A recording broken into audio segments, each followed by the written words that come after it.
It was a chilly Monday morning on Fifth Avenue, the kind of day when Manhattan sparkled, the early sun glinting off glass towers and polished storefronts.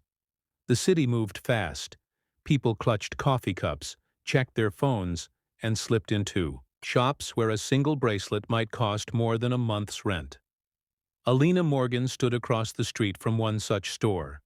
Riverton Jewelers, a luxury boutique known for its custom diamond pieces, celebrity clientele, and a no-nonsense attitude about who they allowed through their doors. She hesitated, watching sharply dressed men and women step out of black cars and into the glass entryway. Her fingers tightened around the thin strap of her canvas bag. She wasn't dressed for Fifth Avenue.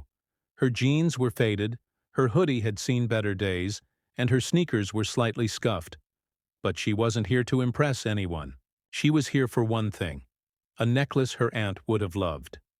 Just a month ago, her Aunt Mara had passed, the woman who raised her when her parents died, who worked 2 jobs to give Alina a good life, who always believed that kindness mattered, more than appearances. Alina had been away in California, working freelance gigs, living modestly, and quietly building a life. But her aunt's passing brought her back home to New York, along with something else: a letter, a lawyer, a bank transfer. Her aunt had never told her how much she'd saved. Real estate investments, a few stocks, and decades of careful planning had turned into millions. Alina went from barely scraping by to being a millionaire overnight.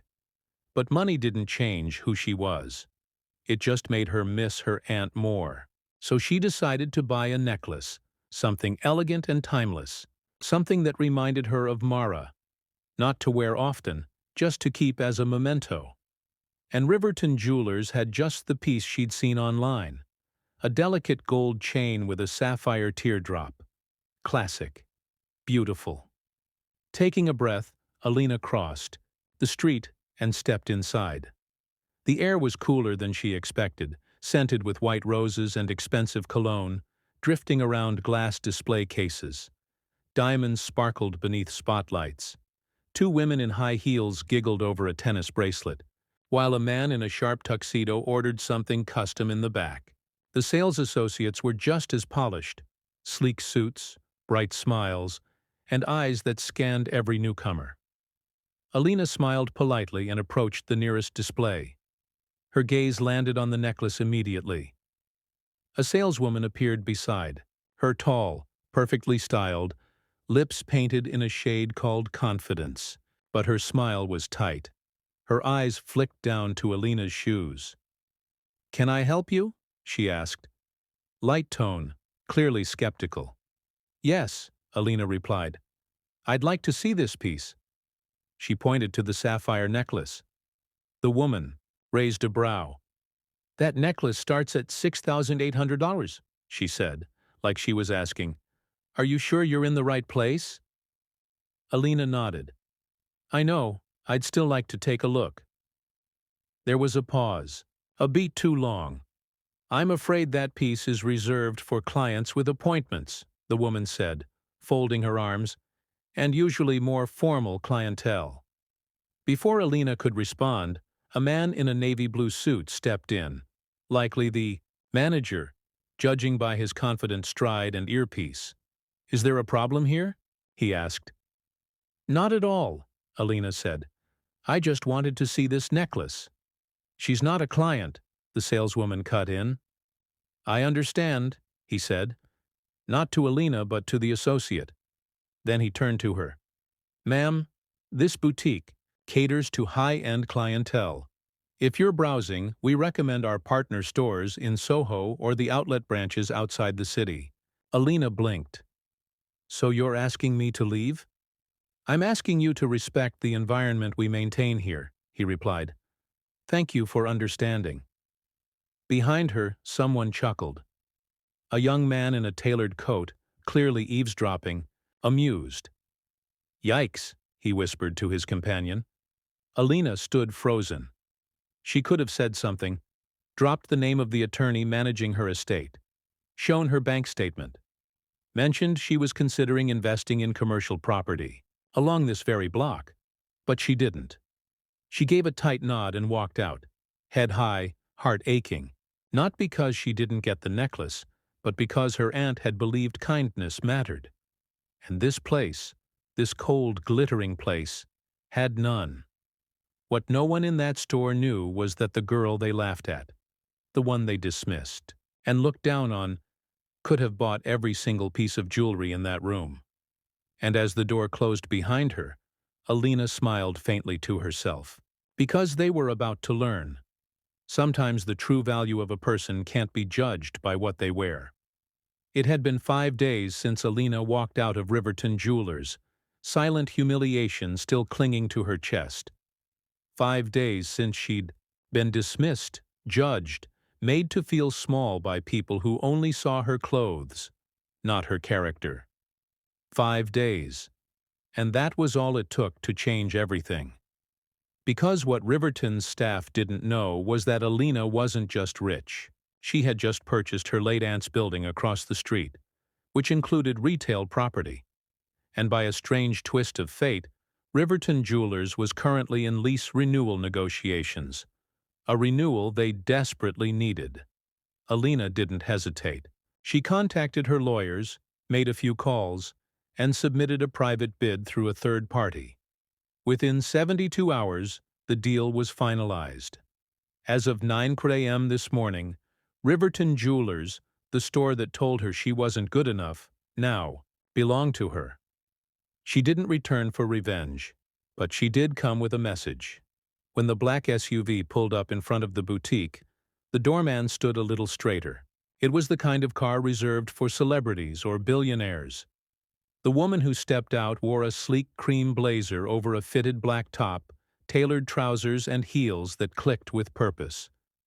Her hair was in a neat bun. Her face calm, elegant, powerful. The staff inside paused. The same manager who asked her to leave blinked, twice. That can't be the same girl, he thought. But the face, the eyes, they were unmistakable. Alina walked through the doors like she owned the place because now she did. Behind her came a sharply dressed man in a gray suit, briefcase in hand. He nodded politely to the receptionist. "We're here for the 10-hour meeting with Mr. Graham." The manager stepped forward, forcing a smile. "Miss, I think you might be—" Alina held up a document, signed, sealed, and stamped. "Actually, I'm right on time. This is the finalized purchase agreement. As of this morning, I'm the new owner of this retail location, and everything inside it." Silence. The saleswoman from earlier froze mid-step. A group of customers turned to watch. Alina walked slowly through the store, stopping at the same glass case she'd been turned away from last week. The necklace was still there, the delicate gold chain with the sapphire teardrop. She turned. To the staff. "Do you remember what you said to me last time I came in? You assumed I wasn't worth your time, because I wasn't wearing designer clothes, because I didn't look rich." The manager shifted. "I apologize. That wasn't our intent. It was your instinct," she cut in. "And that's worse." She turned to the saleswoman. "You laughed when I walked out. I remember." "So did he," she added, nodding toward the young man near the back. None of them spoke.